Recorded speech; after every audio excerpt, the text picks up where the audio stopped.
कुमारिकाटा इउएन एकाडेमियाव दान मोनसेनि गोलोम बोथोर बन्दनि समाव सोलिगासिनो दामजु दामनाय सोलोंथाइ मावबादा। तामुलपुर जिल्लानि कुमारिकाटा इउएन एकाडेमिनि दिथागिरि मनेश्वर बर' आरो गोरायुं बिरखां नार्जारी बिथांमोननि दैदेननायाव कुमारिकाटा इउएन एकाडेमियाव फरायसाफोरनो दामजु दामनाय सोलोंथाइ मावबादाया सोलिगासिनो दङ। गुबैयै बेवहाय खाम, सिफुं, सेरजा, भायलिन आरो हारमनियाम दामनाय बायदिखौ फोरोंथाइ होनाय हाबाफारिया सोलिगासिनो दङ।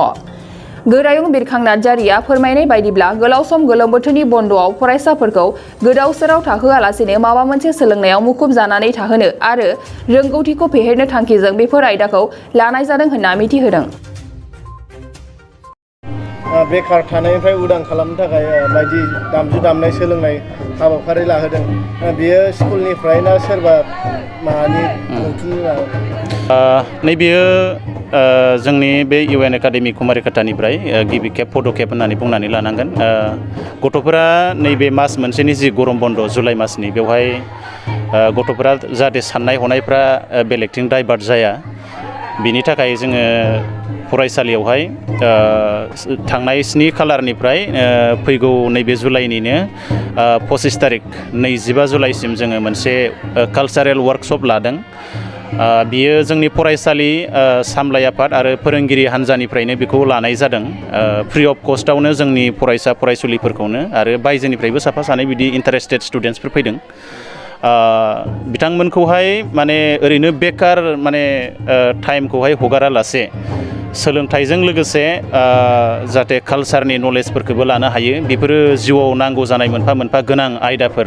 बेवहाय जोङो खाम, सेरजा, सिफुं, भायलिनबो दामदों, ओमफ्राय बिनि उनावहाय हारमनियाम बेखिनिखौ जों होग्रोदों गथ'फोरनो। इनिशियेलि जों बेखिनिखौहाय बेसिक माखासे इडुकेसन कालचारनि मिउजिकनि इडुकेसनखौ जों होग्रोदों जाहाथे गथ'फोरा रोंनानै थायो आरो नैबे गरम बन्दनि जिथु स्लें मोनसे स्लेक टाइम बे स्लेक टाइमखौहाय जाहाथे एसे बेसेन गोनाङै बाहायनो हायो बिनि थाखाय बे कालचार वार्कशपखौहाय होनाय जादों आरो। मा दामनायफोर? ओरैनो सेरजा थाबाय, ओमफ्रायो खाम थाबाय, हारमनियाम, सिफुं, ओमफ्राय भायलिन मोनबा साबजेक्ट मोनबा आयदा होनाय जादों आरो। नोंथांमोना बेखौ गरम बन्द'आवल' लागोन ना आगोलावबो बेफोरबायदि हाबाफारि लाबाय थागोन? सिगाङाव बिदि लाफेराखैमोन। देग्लाय बेखौ आङो एसे गोनांथि होनानै बेखौ लानाय जादों। ओमफ्रायो बियो नैबे गरम बन्दनि उनावहाय साबजेक्ट हिसाबै हाबसिगोन। साबजेक्ट हिसाबै माने लेजार टाइम जोंहा मोनसे थागोन। बे लेजार टाइमा जोंनिया ओरैनो 15 मिनिटल'मोन आरो बे 15 मिनिटखौ लेजार टाइमखौ एसे टाइमफोरखौहाय ओरै खालामनानै जोङो 1 घन्टा खालामनो नागिरदों। 1 घन्टायावहाय 15 मिनिटआ ओरैनो फ्रि थागोन, गथ'फ्रा एसे माने ब्रेक खालामनाय मानाय बिदि थागोन।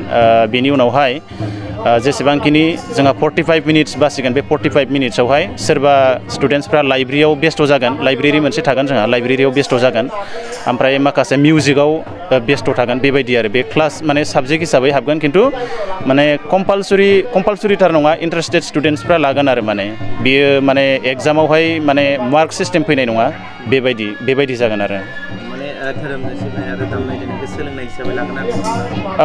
धोरोम होननानै बुङोबाथ' बेवहाय जोंहा इउएन एकाडेमि गासै इउएन एकाडेमिफोरानो गुबुन गुबुन धोरोमनि स्टुडेन्टसफोर थायो। ओंखायनो धोरोमफोरखौ बाध्य खालामनो हाया। बियो गाव गावबागाव माने धोरोम सिबिनाया बे थागोन, खिन्थु हारिमु होननानै बुङोब्ला जोङो बे हारिमुखौहाय बयबो सोलोंनो हायो आरो। ओंखायनो हारिमु हिसाबै बर'नि हारिमु आगजु हिसाबै बेखौ रोंनानै थानाया गोनां साननानै बेखौहाय गासैबो धोरोमनि फरायसालियाव थानाय जोंनि स्टुडेन्टसफ्रा बेखौ लाजोबनो हागोन होननानै जोङो बेखौहाय माने आयदा हिसाबै होनाय जादों आरो। ओरैनो बेवहाय गासै क्लास 7, 8 बे मोननै क्लासनिखौल' जोङो इन्ट्रडिउस खालामग्रोदों। ओमफ्राय 10निखौबो होदों, खिन्थु 9, 10खौबो होदों, खिन्थु 9, 10निया जोंनिया मा जादों स्पेसियेल क्लास सोलिबाय थादों आरो। दा स्पेसियेल क्लास सोलियोब्ला क्लास 10निखौ जोङो मिउजिकआव सोनो हायाखै।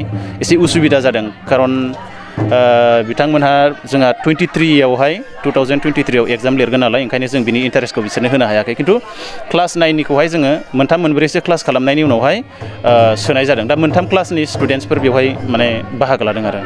नोंथाङा सरकारि साख्रि नागिरदोंना? नोंथांनि थाखाय मोनसे गोजोनथाव खौरां। नोंथांनि थाखाय दं एडुकेट पइन्ट, जेराव नोंथाङा सोलोंथाइ लानायनि गेजेरजों सरकारि साख्रिनि गुबुन गुबुन रोखोमनि गोब्राब आनजादफोरखौ उथ्रिसारनो हागोन आरो गावनि आथिङाव गसंथानो हागोन। बे एडुकेट पइन्टआव नोंथांमोना SSC, bank PO, bank clerk, bank SO, UPC, FAC, defence, railway, state, state, insurance, AAO, ADO, एसिस्टेन्टजों लोगोसे स्टेट लेभेल जब आरो माखासे सरकारि साख्रिनि आनजादाव गोनांथि जानाय आयदाफोराव सोलोंथाइ लानो हागोन। मख'नो गोनांदि बे सोलोंसालियाव साख्रिनिल' नङा, बेयाव MBA आरो सैनिक स्कुल बायदियाव एडमिशननि थाखाय एन्ट्रेन्स होनो थाखायबो सोलोंथाइ लानो हागोन। बे सोलोंसालियाव गाहाम थाखो खथानि सुबिदा दं आरो सम मथे नोंथांनि सोलोंथाइखौ बे सोलोंसालियाव होनाय जागोन।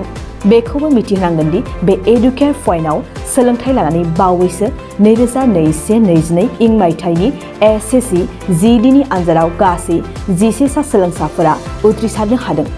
बारा नङा, गासै 15,000 रांजोंनो नोंथाङा बे सोलोंसालियाव 6 दानसिम सोलोंथाइखौ लानो हागोन। बे सोलोंसालिया क'क्राझार, बरपेटा र'ड, गवालपारा आरो बङाइगावआवबो दं।